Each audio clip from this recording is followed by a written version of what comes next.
All right, it's Best Ball Night School. I'm Jeremiah. This is Ed. Ed, we're getting our grades up. Ed, what are you cooking? You're on the clock. So, Jeremiah, I just started this big board. I drew the 107. So far, pretty typical start. I think pretty chalk start. McCaffrey, Hill, Lamb, Jefferson, Breece Hall, Chase, Jamar Chase off the board. I'm at the 107. I'm looking at Bijan, Amon-Ra St. Brown, and Puka Nacua. Those are usually the three guys that I'm on at around that spot. That's what I'm looking at. I'm leaning Bijan because there's been some interesting news about some Kirk Cousins talk, and the Falcons may want to try and get that Atlanta Falcons stack with a Kirk on it. What do you think about this big board? Where do you usually go when you're picking out of around this range? So 107 to 109, 110-ish. Really what you're looking at, like between Amon-Ra, Puka, Bijan, Gibbs, those four, you're just trying to chop it up and change it up. And then you have a different build each time. You almost have to have that discipline because your eyes are just like glowing at the fact that you could pick Bijan right now. There's times where you're going to have to say, I haven't had much Amon-Ra, so how do you get him? You click him. But I like what you're doing with Bijan Robinson. I see that you have him up further in the queue, so there's that little bit of preference there. I love the bullish nature of what you're talking about. If Kirk Cousins goes to the Atlanta Falcons, really any capable quarterback, it's going to be an exciting thing. You're talking about Drake London, Kyle Pitts, Bijan Robinson, and then the capability of Kirk Cousins is also there with Bijan Robinson. He can hand it off. He can dump it off just the same.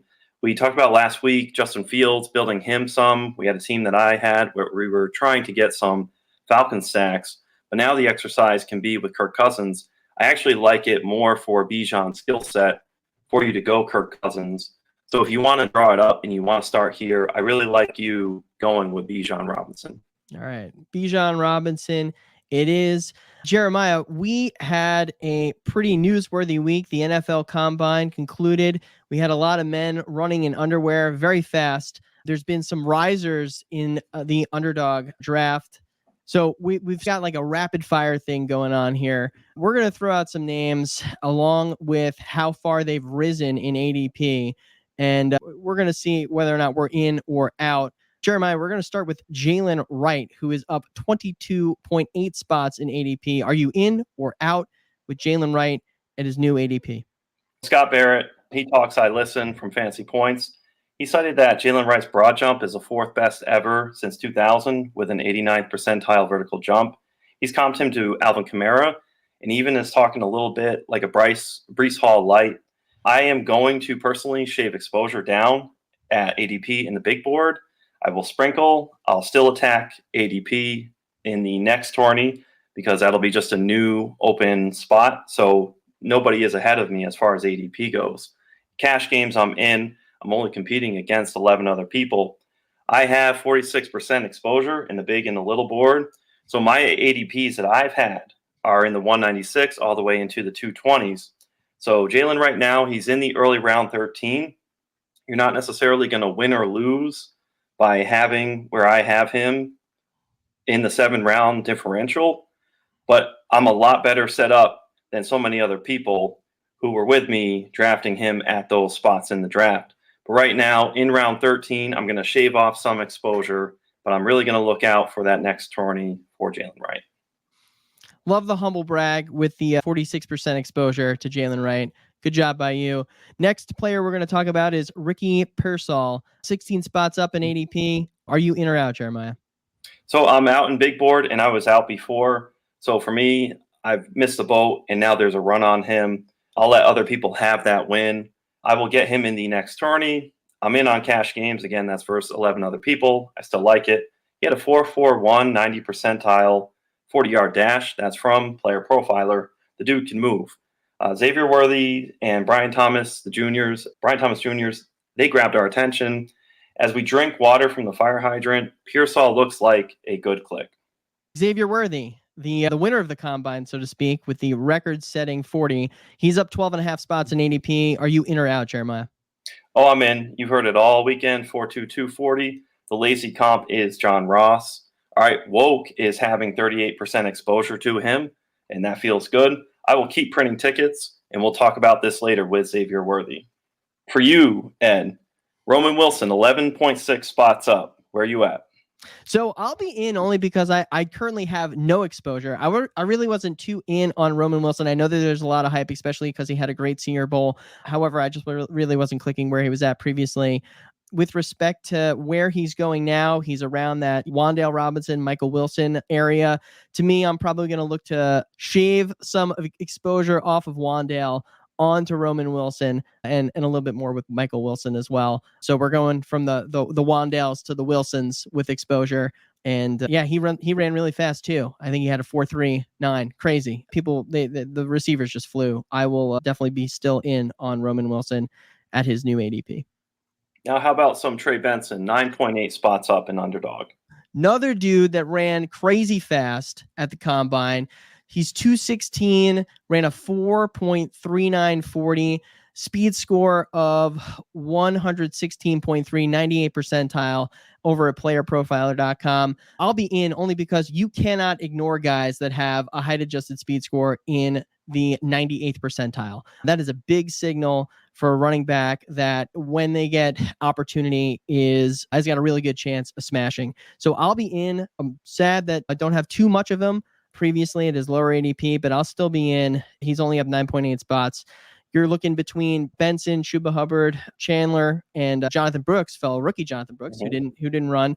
I feel like the choice, if you're going running back around that area, is going to be between those guys.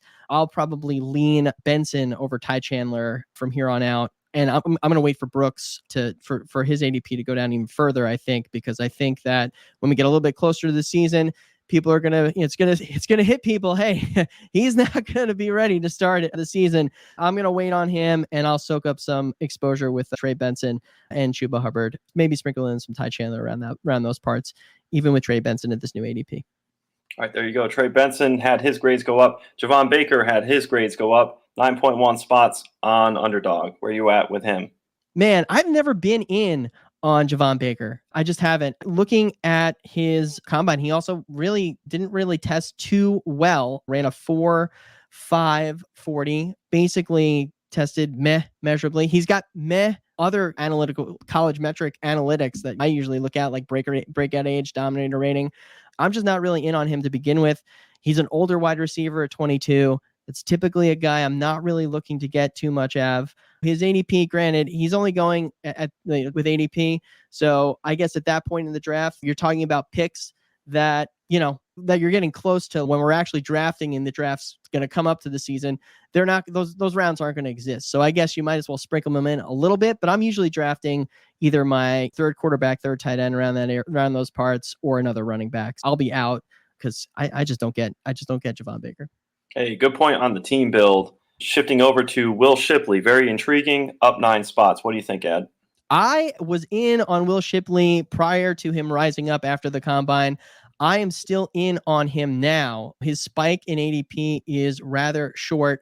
He's only up, as you said, 9 spots. That's usually around the time of the draft that I am looking to draft. Again, your 5th, 6th running back. To me, Shipley profiles as a great satellite back plus, so to speak, right?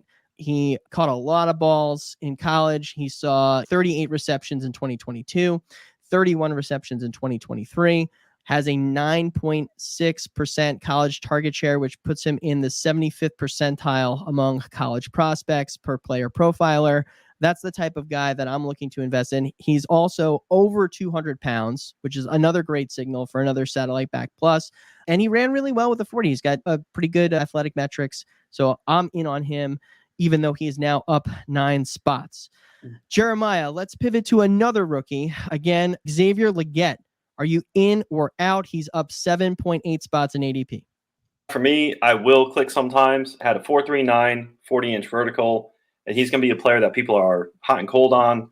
I'll click other players more at his ADP, though. Right now, I'm looking at Isaiah Likely at tight end, 165. Jalen Polk, 168. Malachi Corley, 174. Ray Davis at running back, good pass-catching running back. Talk about when you want to build your 5th or 6th running back. Ray Davis is at 174. Elijah Moore, people have quit on him, but I still think he has something good there left to be had at 176. Really, essentially what I'm going to do with Xavier Legette is I'm going to mix him in. So we're not going too crazy, but we are sprinkling some for him. Jeremiah Burton, next prospect we're going to be talking about. Are you in or out? Jermaine Burton's 7.5 spots up. I'm indifferent. I will draft, but not too much. Beautiful thing with him only going up about 7 spots. It's not going to crush our drafts. That's not even a round's difference, but it is a delta that we have looked at. 7.5 spots. I'm indifferent. I'll sprinkle in some, but nothing too crazy. Johnny Wilson. His ADP is up as much as he has inches on other players at the wide receiver position. The tall wide receiver, he is up 7.4 spots. Are you in or out on Johnny Wilson? Oh, for me, he's 20th round ADP. I've been out. I'll stay out. Post-draft will determine the bullishness. The Chiefs or the Dolphins landing spot would make fans irrational. With his longest wingspan ever for wide receiver recorded at the Combine. Now, Ed, you had another pick.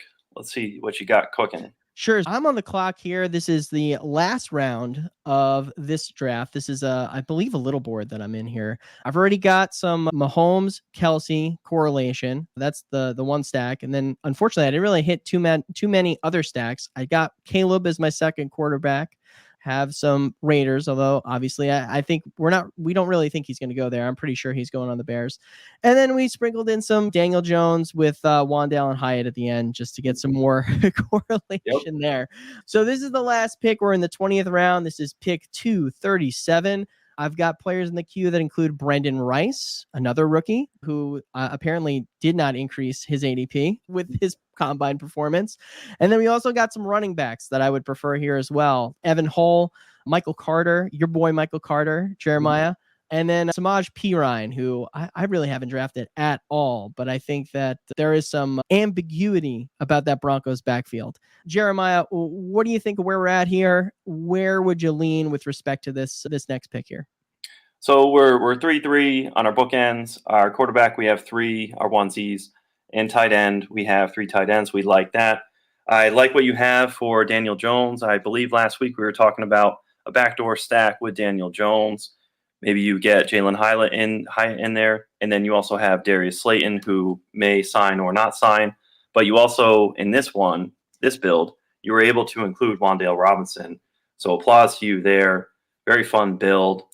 We're looking at 5 running backs, 8 receivers. I think you might want to lean for a 6th running back or a 9th wide receiver. Taking a look at your running back build, Travis Etienne, we believe we're going to be bullish on him. There were some reports coming out talking about he's going to have a lighter workload. We've heard that narrative a million times. Tank Bixby, if you can sell him off any pop in dynasty leagues, please do. Travis Etienne, I'm going to buy any kind of dip on him not being the full-on bell cow or having a lighter workload. I like him as an anchor. Tajay Spears, you got him so much later at pick 69. Excellent point. I'm hearing some buzz that he will be RB1.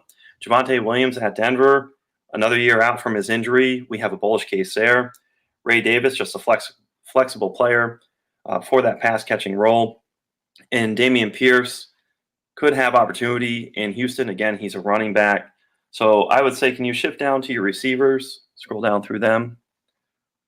All right, we love Tyreek, love Ayuk. Christian Watson, he's a little bit of a gamble right now. Jacoby Myers lifts our boats. He's a very consistent player. Khalil Shakir and Gabe Davis, I like what you did there. The blackjack split that we talked about at positions that Theo Greminger has talked about. Shakir and Davis. Davis is likely out in Buffalo. Shakir, I think, can rise up. He's a talented baller. And Gabe Davis is just that perfect best ball player. You're not frustrated. You draft him today, and you don't worry about him all season versus week to week. You're just ripping your hair out. Wan'Dale Robinson and Jalen Hyatt, we love the coverage there for the Giants stack. So I think you're very flexible here. You can go running back. What's your bullish case? You clicked on Evan Hull. What made you click on Evan Hull in your queue? So I liked Evan Hull last year, and I think Bradley Stalter is also on Evan Hull. I've talked with him as well about this. We've talked about combine performances, right? So let's talk about Evan Hull, who has an 80th percentile speed score of 104.7, 81st percentile burst score, 81st percentile agility score. And he also had a college target share of 17.3%. We liked Will Shipley, who was in the single digits in the percentage there. So Evan Hull blows him out of the water. I think Hull is going to look to get that backup role on the Colts. I think he just got really unlucky last year with the injury. And I think he's going to be the next man up in the event of a JT injury. We don't have any JT on this team. That's why I clicked on him in the queue here. He'd be my 6th running back. That is where I'm leaning. So I think I'm going to hit up Hull here and call this draft complete. I like that. And with Evan Hull, I enjoy what you said calling back earlier about Will Shipley being your 5th or 6th running back. In this event, Evan Hull, you made that kind of comparison. Here he is. He's your 6th running back. So you have a 3-6-8-3 build in the 20-round draft. Very good job. And you've tied one up.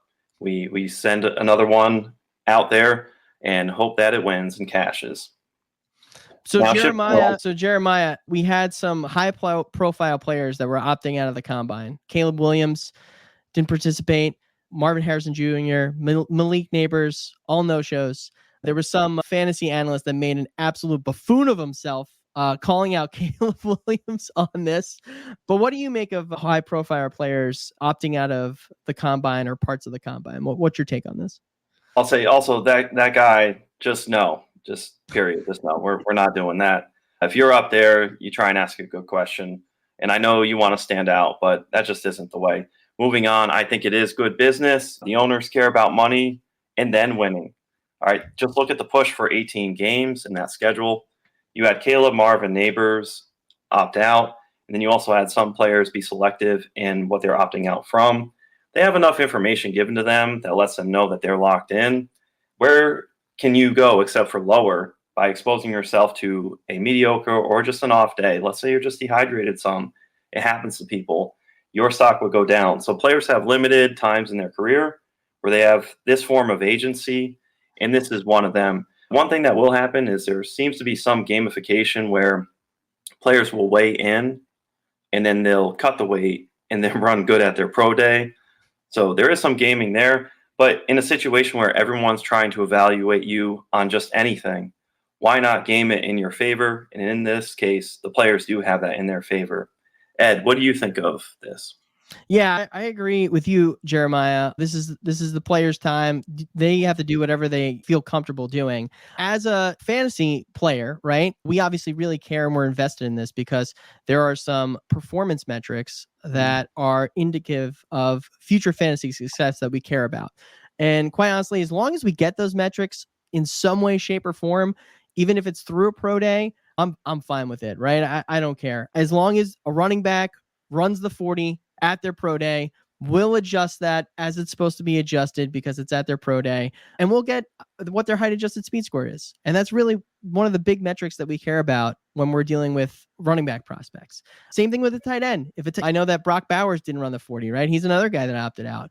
As long as he runs the 40 at Georgia's pro day, I could care less what he did at the combine. Okay. I just need to know whether or not he is this vertical seam stretcher of a tight end, or he's going to be some plotter possession guy with his 40 time, like a Hunter Henry or Cole Kmet running like a 4.7, right? We all think he's the former, right? And I would be shocked if he runs 4.7. I think it's going to be a much higher than that. But we need to at least see that with our own eyes, I think. And because athleticism matters a lot when it comes to trying to predict future fantasy success. And as long as we get that in some way, shape, or form, I'm fine with the players doing whatever they want during the combine. So and shout out to Matt Kelly. Matt Kelly always talks about athleticism matters in athletics. So it sounds simple, but it's true.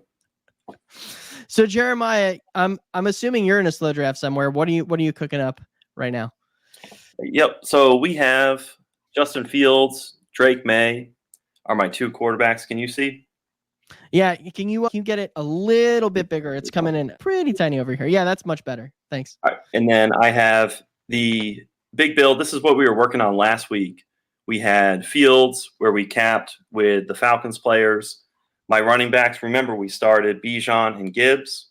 I ended up going with Jonathan Brooks. I didn't love the click, but I had not clicked him before. So until you click, you just don't know. You don't understand until it's real. So I clicked. It felt real.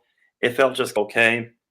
I had just heard some news about Jonathan Brooks where he came out and said he's going to be good for July 1 training camp.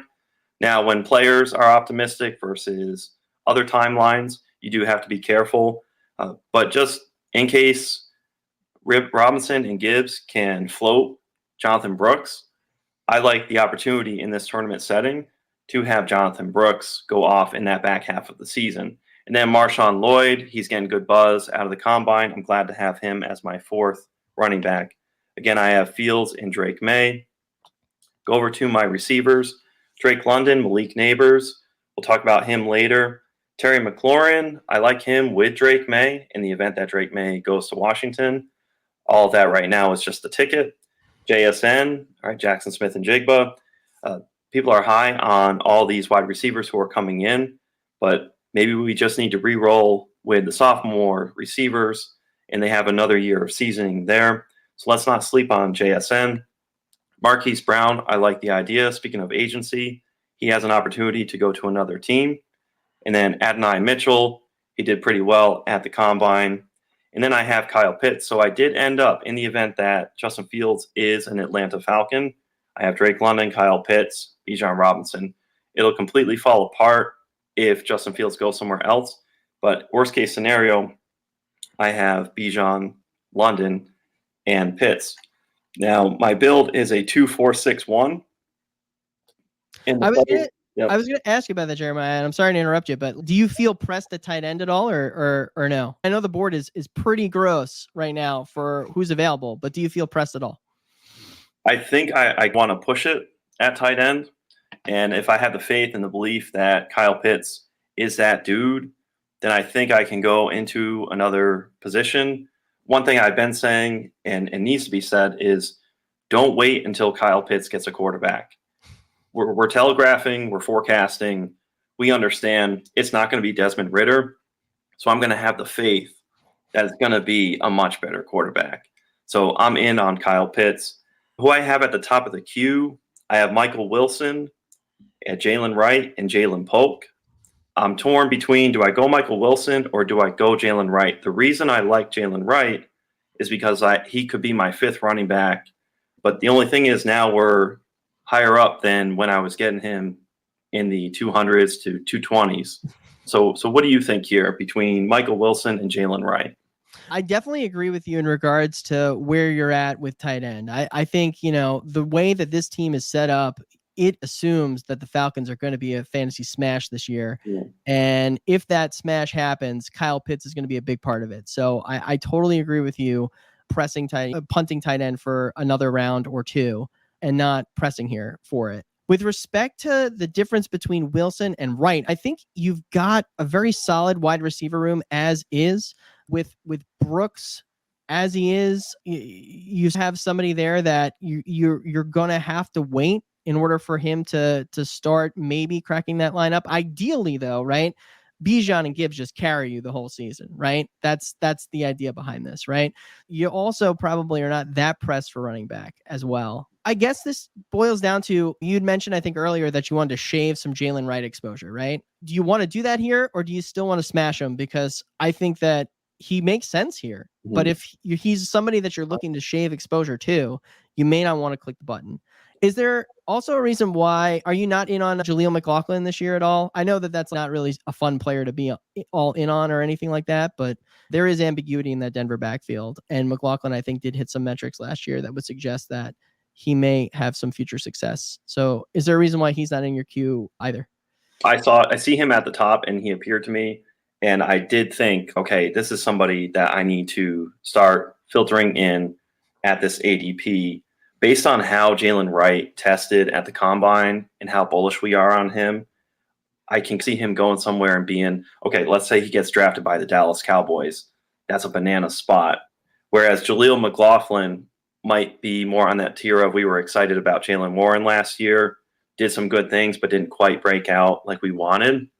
So right now I think I have Jaleel McLaughlin in that Jalen Warren type of basket where he's not as big as maybe Chase Brown, like the steam that Chase Brown is getting.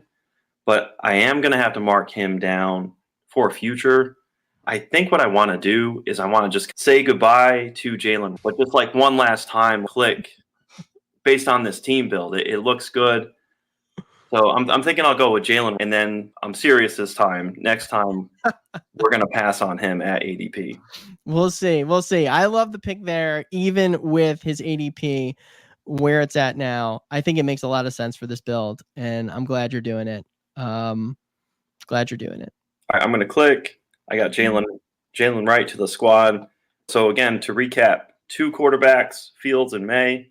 My 5 running backs, Bijan, Gibbs, Jonathan Brooks. We're going to wait on his health. Marshawn Lloyd and Jalen Wright.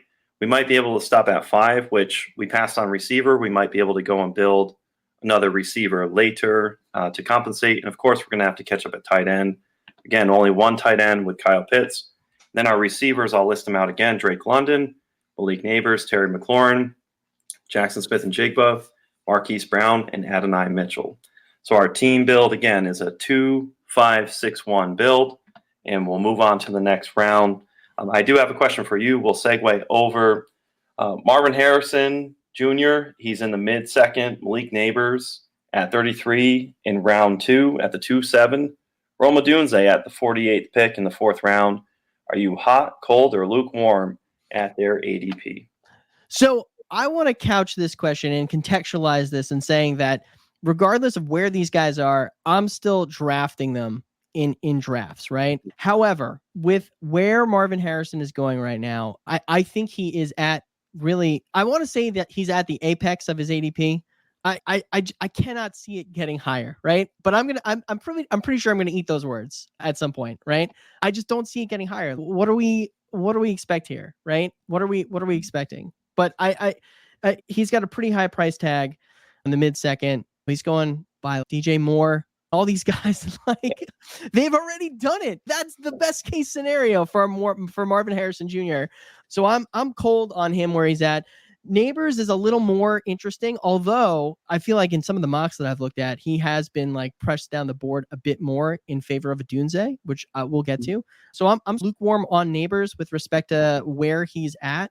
He's a lesser version of Marvin Harrison, but I think there's also risk there that he gets pushed down the draft board. Maybe he'll probably still go top 10. I think he'll probably still go top 10, but maybe his landing spot is not as great as we thought it would be. I've seen a mock recently where he was going to the Bears, right? Where granted that'd be a great 1-2 punch in real football with Malik Nabors and DJ Moore, but that'll be a nightmare for fantasy football. Absolute nightmare, especially for where Nabors is going at present. And I will say Roma Odunze with his combine performance won me over. I was not really too into him prior to the combine, but man, the dude, he's out there doing drills like till nobody's left. And you know, his bar graphs on player profiler are just out of control, right? 80th percentile and above, right?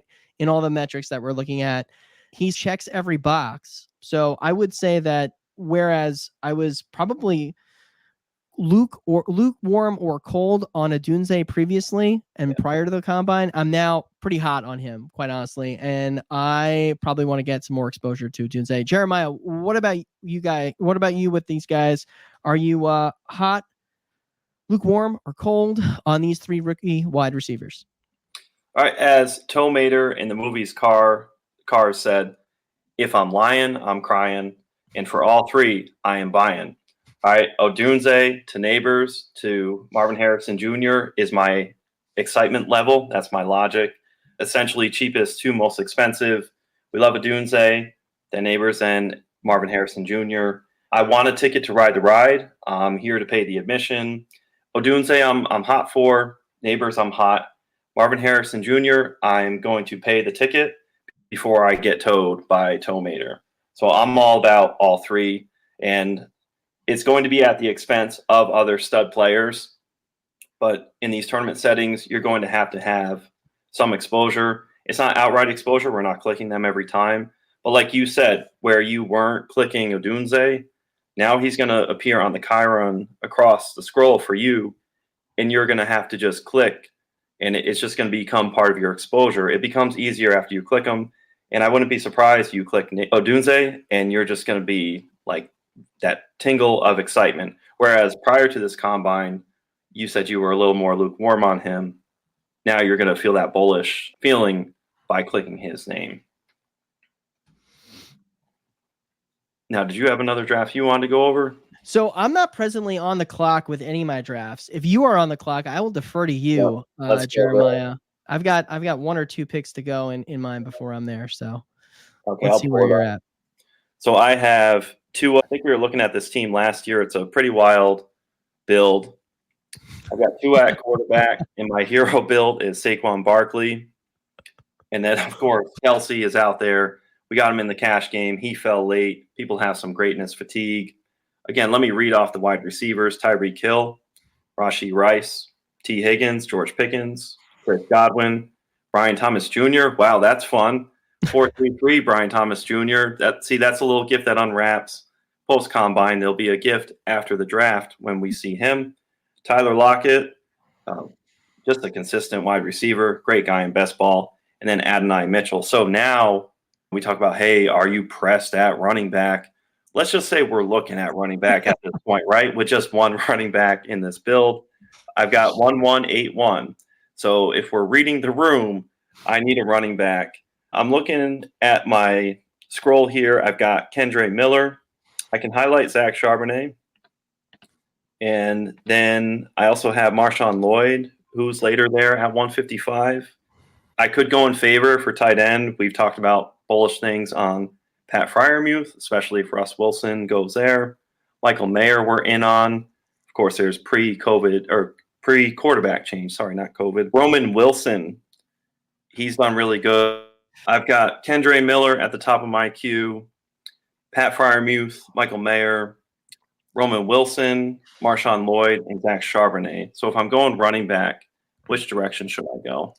I really like Kendre Miller the most out of those guys. I'm glad you have him at the top of the queue. I think he's one of these sophomore bounce back candidates at the running back position for sure. We talked about Evan Hull before, basically having a 0 rookie season because of injury. Kendre Miller is someone in the same boat.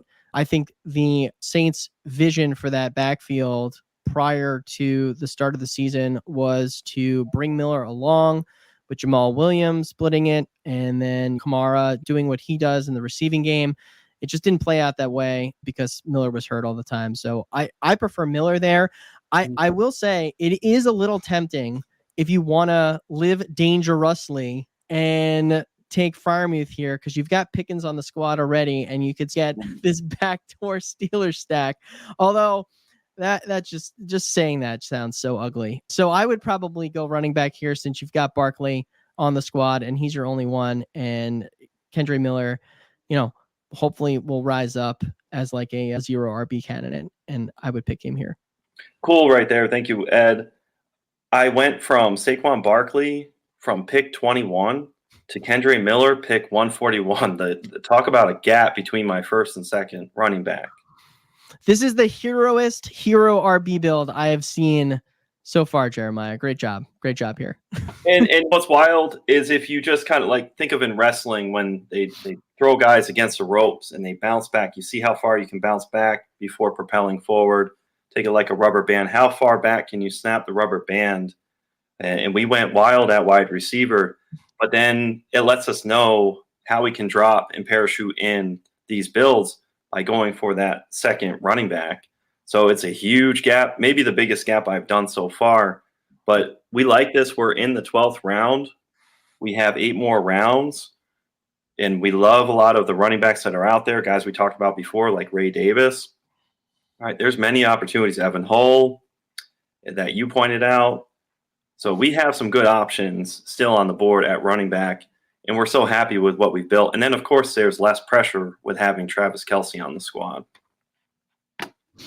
Yeah, I think you should very easily be able to get one of those running backs on the wraparound there. It looks like you picked out of the 12-9. So I think that even if you want to reach on Marshawn Lloyd there, who also had a great combine, and you could probably do that easily there.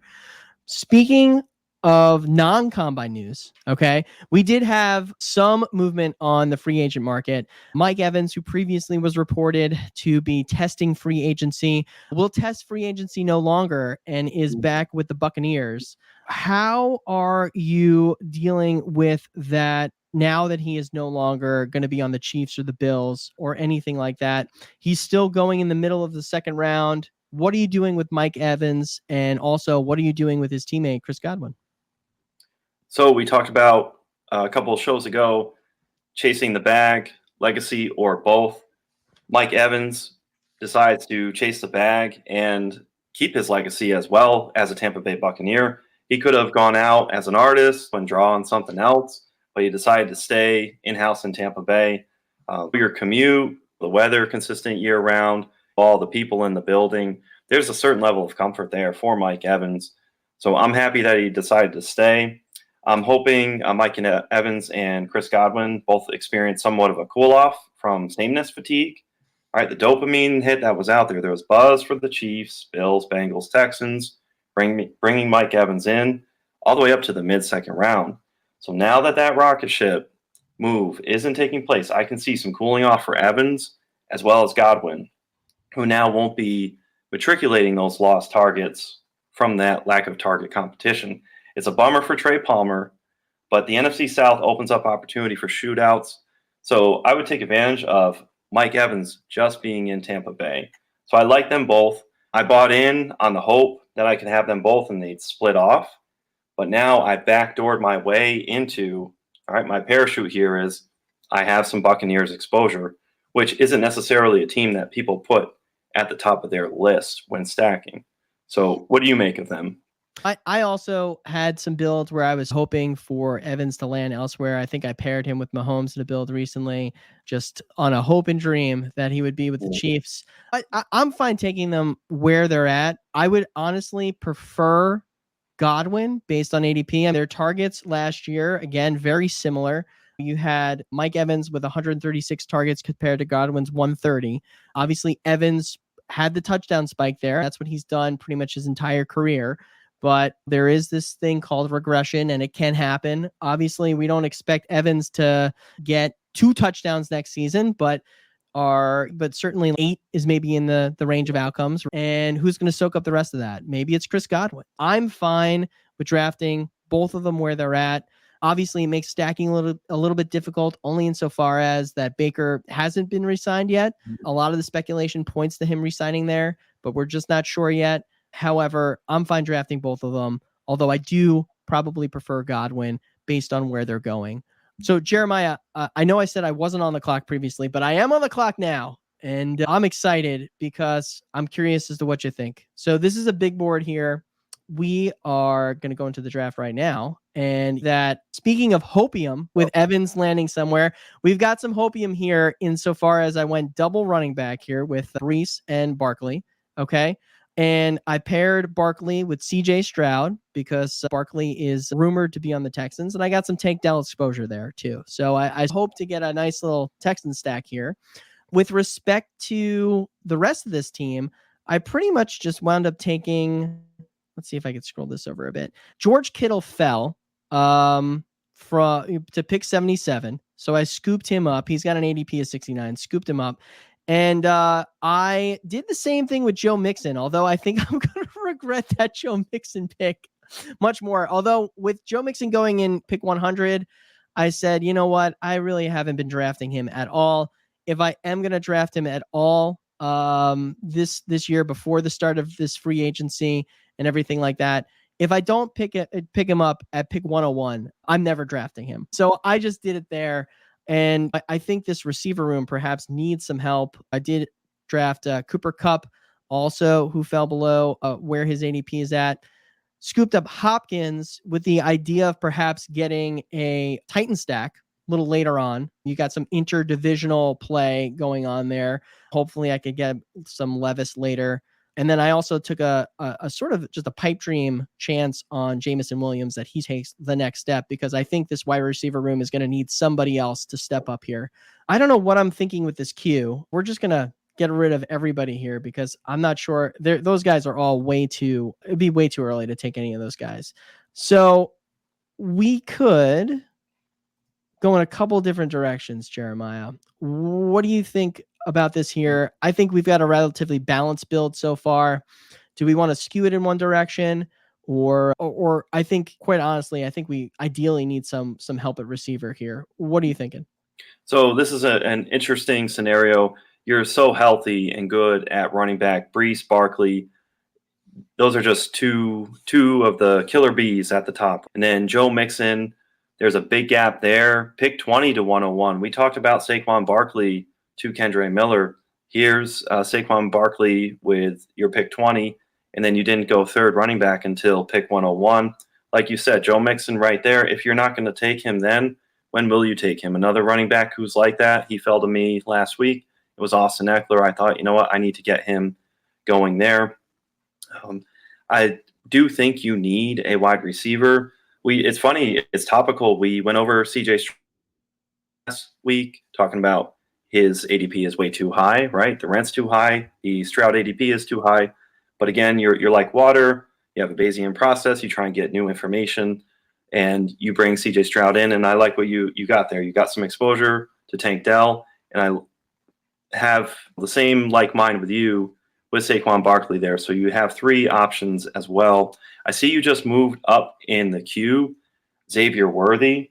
I really like what you're doing with Xavier Worthy there, moving him up.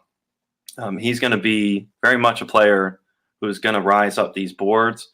You are at pick 116, and his ADP is at 121. I like him a lot more than Mike Williams, Keon Coleman. It's a rocket ship up for Xavier Worthy. So he's ADP of 121 and rising. As your fifth wide receiver here, I really like it a lot. What do you think? Yeah, I agree. We're going to talk about him. Actually, why don't we just segue into talking about him right now? Because I'm going to take him here, Jeremiah. With respect to Xavier Worthy, I mean, if he goes anywhere in the later rounds, which is where, later round one, I should say, this ADP is going to skyrocket. I think you're probably looking at an ADP that's probably closer to pick 80 than pick 121, where it's at right now. If he goes anywhere near the Chiefs, the Bills, a lot of even the Lions picking at the end of round one, those are all within the range of possibility here. And I think with his 40 time, it's very likely that there's going to be a team that takes him in the first round. I think without a doubt. There's just no way. The dude is a stud. He's got the early breakout age of 18.4 per player profiler. He just basically came on and just started dominating as soon as he got to college, unlike some other wide receivers who he's been compared to by some people with the blazing 40 time in John Ross. He's going right now around some of these older, uglier running backs. Not yet. I could envision taking him over Joe Mixon very easily come April. So I'm going to draft him here. Jeremiah, what do you think of Xavier Worthy after his historic combine performance? For Xavier Worthy, it's huge. We don't want to double count anything for the draft, but it just confirms some of what we already knew. Is he going to go to the moon? He might possibly be another person who goes to the moon. His ADP is rising 121 and higher. Pre-draft up to the NFL draft, I can see it raising up to round 8. If he gets the nut landing spot, it will be tough not to have him creep into the round 6 or 7. If you look at 72 to 84 for ADP for picks, I like him over Ramondre Stevenson, Christian Watson, Nick Chubb, Tony Pollard. So there's just a handful of guys right there. I have him more even with somebody like David Montgomery at 74 and Brock Bowers at 76. So here he is at 121. When I read off those lists of players from 72 to 84 in that ADP range, there's quite a few that I like Xavier Worthy more than them. Xavier Worthy, we've been getting him at an excellent price, and now he's moving up. Ed, what do you think of Xavier Worthy? I'm not quite there with you at the tier that you have listed. I'm like maybe slightly below there. Like I said, I would probably take him where some of the older running backs are going, right? Eckler, Connor, Mixon, they're all around sort of the 80s. That's probably the highest that I could see taking him and justifying that pick, with the assumption that he's getting a nuts landing spot going at the end of round 1. We talked about how some people are a bit crazy in comparing Xavier Worthy to the last guy who broke the combine record in John Ross, who, newsflash, he was a top 10 pick, right? John Ross. Like that's what that combine performance did for him. We've been talking, or at least I've been envisioning Worthy as this round 2 player prior to the combine, but some team could go crazy and just go, you know what, Xavier Worthy top 10. It could happen. And then you're looking at an even bigger spike in ADP in comparison to that, the lazy John Ross comparison. Xavier Worthy just blows him out of the water as a prospect. Worthy did things in college that Ross never did in Washington. Again, he's got a 97th percentile breakout age, an 89th percentile, 29.5% college target share, and then a college dominator rating in the 68th percentile per player profiler.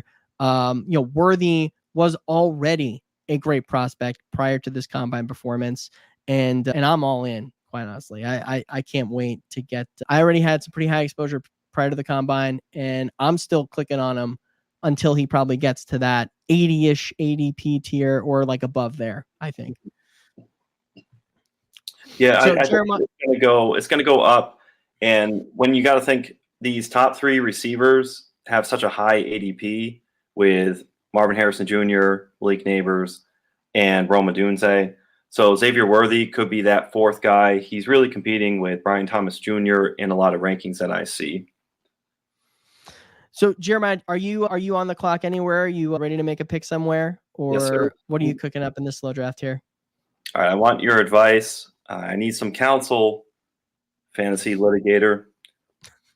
I have Trevor Lawrence as my quarterback. And then I started this draft with Jahmyr Gibbs and Devon Achane. My 2 tight ends, bully build, is Sam Laporta and Evan Ingram. And then my 4 receivers, this is where I paid for it a little bit. My first wide receiver is T. Higgins. And I have Christian Kirk to pair with Trevor Lawrence. Brian Thomas Jr., cool. There's another gift, 433. We're bullish on him. There's even been talks about him if he could get drafted with the Jacksonville Jaguars. And, of course, Jacoby Myers, he lifts all boats. I have a T-Law, Christian Kirk, and Evan Ingram stack going. In my queue, I have Jared Goff, who could cap with Laporta and Gibbs. And then I have Trey Benson, Chuba Hubbard. And then for receiver, I have Khalil Shakir, Roman Wilson. Roman Wilson's way further back. So really it's a 4 of Goff, Trey Benson, and Chuba Hubbard at running back, and then Khalil Shakir at receiver. Would you go and cap this team? I think if you do go Goff here, you're not drafting quarterback again probably until round 18 to 20, right? So yeah, I think that it would be nice to have the 2 triple stacks there, right? Or the stacks there between the Jaguars and the Lions. I think that could work. You also have Brian Thomas in there, that he could very well be a Jaguar as well. Like, it's possible if they're not able to bring back Calvin Ridley. So there is, some hidden correlation there too, I think. Yeah, I think that you're fine with Gibbs Achane, right? You're banking on Achane being an absolute smash, right? Where he's at. You're taking him at pick 17. The assumption there is that he is going to be top 5 running back, right? And you've got Gibbs even higher. Again, the assumption there is that he's going to be a top 5 running back. You've got to play that. So I would not go running back here. I know you got Trey Benson up there in the queue as well as Chuba Hubbard. I think that this is probably an appropriate place to take them, but I probably would push them back a bit further and not take them here. I would probably just cap it off with Goff and just hope to hammer wide receiver with reckless abandon later on in the draft. That's probably how I would approach this.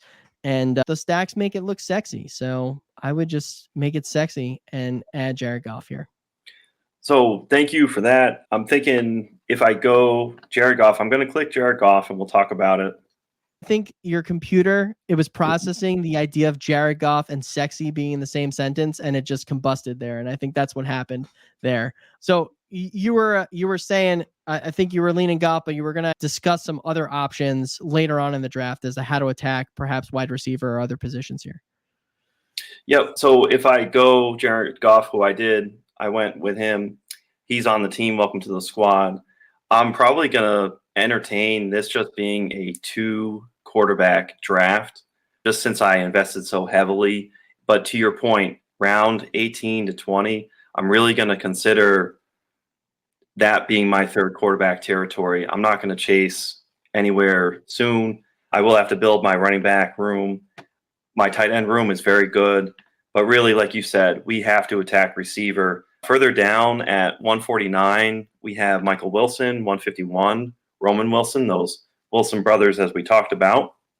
Wan'Dale Robinson at 158. So those are going to be some good options to get as our 5th wide receiver on this team.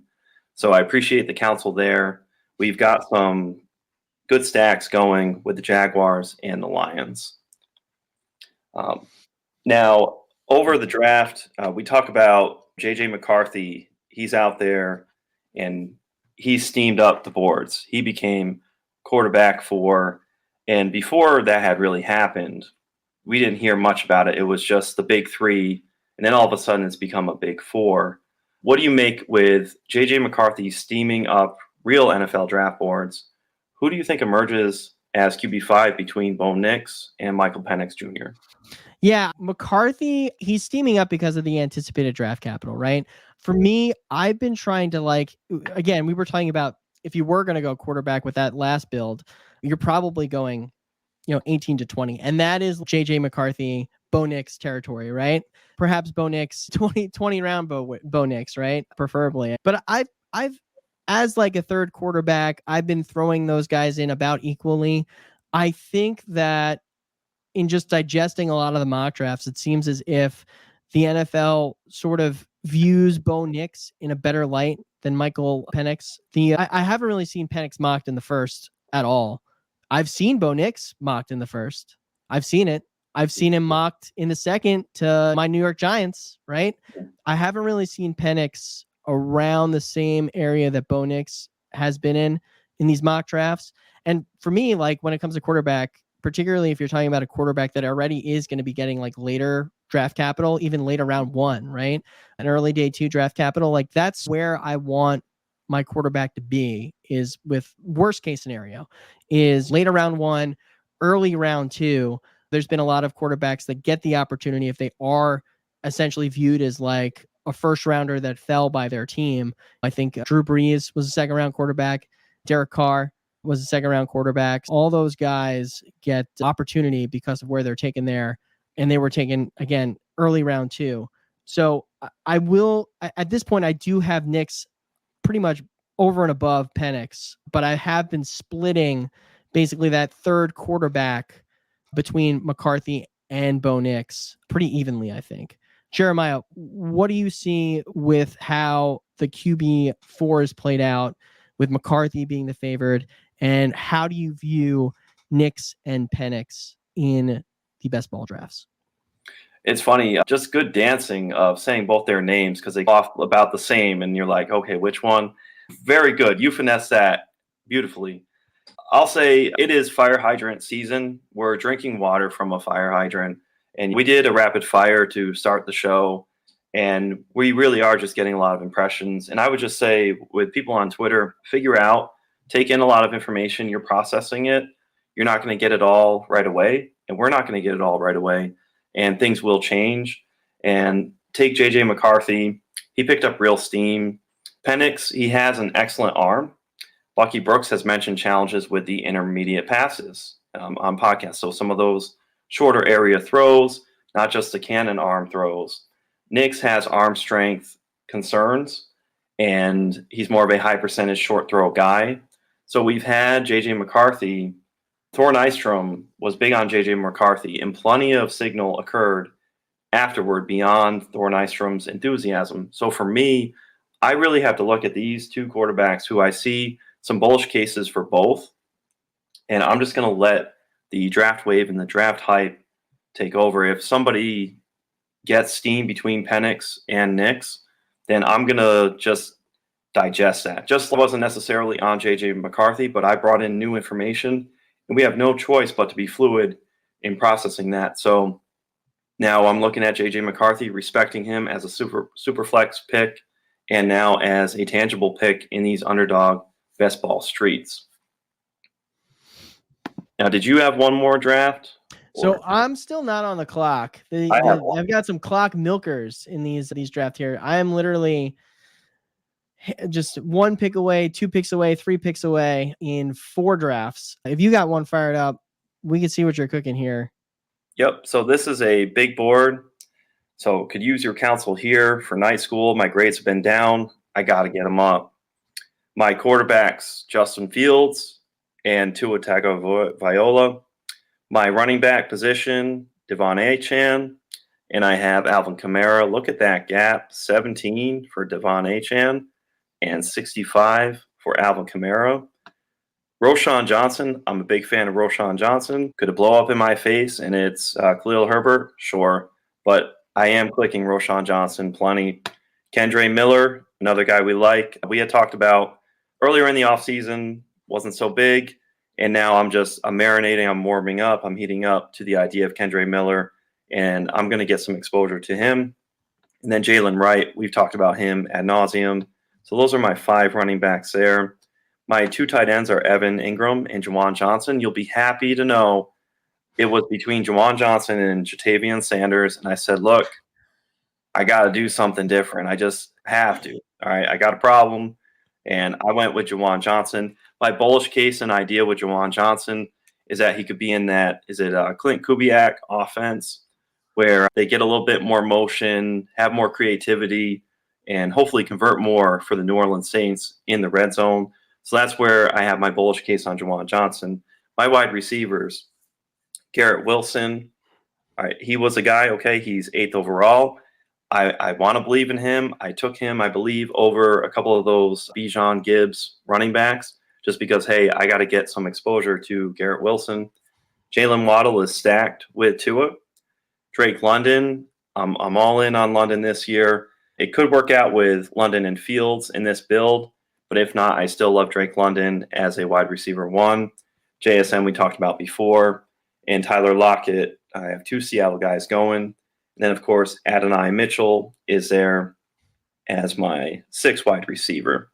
So it's a 2-5-6-2 build. Which direction do you think I should go? I'm in the 16th round.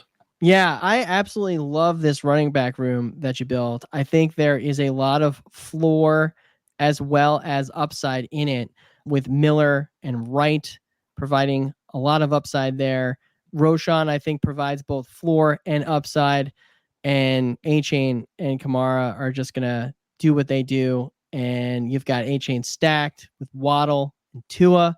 This looks like an extremely solid build, and I love it. I see that you have highlighted Benson. Is that somebody that you're thinking about pulling the trigger on later? What makes you? What do you like? What do you like about Sanat? I haven't really clicked on him at all, so I'm curious as to what your case is for him. Really, right now, I'm just trying to get all the calibrated to the rookie tight end names. I had a little Theo Johnson earlier in this offseason. We know Brock Bowers and JT Sanders are the 2 big ones. Benson is another one that I just want to get familiar with his game. And he's somebody who I feel like at 233 ADP, I can get him at the end of this build as a 3rd tight end. If I fail on Noah Fant, I'm bullish on Noah Fant as a free agent. He's going to be a gift that unwraps when he goes to a new team. So really, Benson, again, we talked about drinking water from a fire hydrant. I'm trying to learn more about him. He's the type of guy that I'm going to put on my radar at least. Even if I put him in the queue and don't draft him, I'm starting to get some acuity on the fact that, hey, he's at 233 ADP. I will point out my receivers here. If I want to build more receivers, I've got Zay Jones, Elijah Moore. Do you like any of them? Curtis Samuel? Curtis Samuel intrigues me only insofar as I feel like he's the type of guy that if he does go somewhere, he's going to get these manufactured touch looks. I do like him, and I have clicked on him in a couple drafts around this spot because at this point, you're at pick, is it 185? Is that where you're at right now, or is it 65? Correct. 180. Yeah, so 85. Yeah, so he's well below his ADP. He's somebody that I could click here. I think you also had, I think Tez Walker's still on the board too. He's another guy that blazed at the combine. You're probably looking at, though, best case scenario, day 2 for him. He's probably, I think he might even be a day 3 type of receiver, so we may not want to invest in him. But I do agree with you. I think if you were going to go somewhere here, it definitely should be wide receiver. You're pretty set at tight end, especially if you're going to go later with either Fant or Sanat. Running back, you could probably not even touch that for the rest of the draft and still feel good. Ideally, you probably want to add a 6, but even if you don't, like, I feel like that's a really solid build you have there. So I would definitely go wide receiver. For me, man, I would probably lean Samuel over who's on the board so far, but it's really like dealer's choice, quite honestly. Like, I don't think for these veterans here, there's really a wrong move. Do you like Zay Jones? Do you think he's back on the Jaguars this year? Or there's like talk, I think of, I don't recall if he's a free agent or if he's a cut candidate, but do you think that he's coming back to the Jags or no? For Zay Jones, I don't know, but I just like the fact that he just seems to be one of those players, not quite like Jacoby Myers, but he just lifts boats on your best ball squads when you're layering him down beyond your 5th or your 6th wide receiver.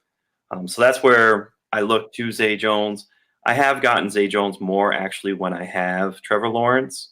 But again, if he's out of town, I'll have to respect that.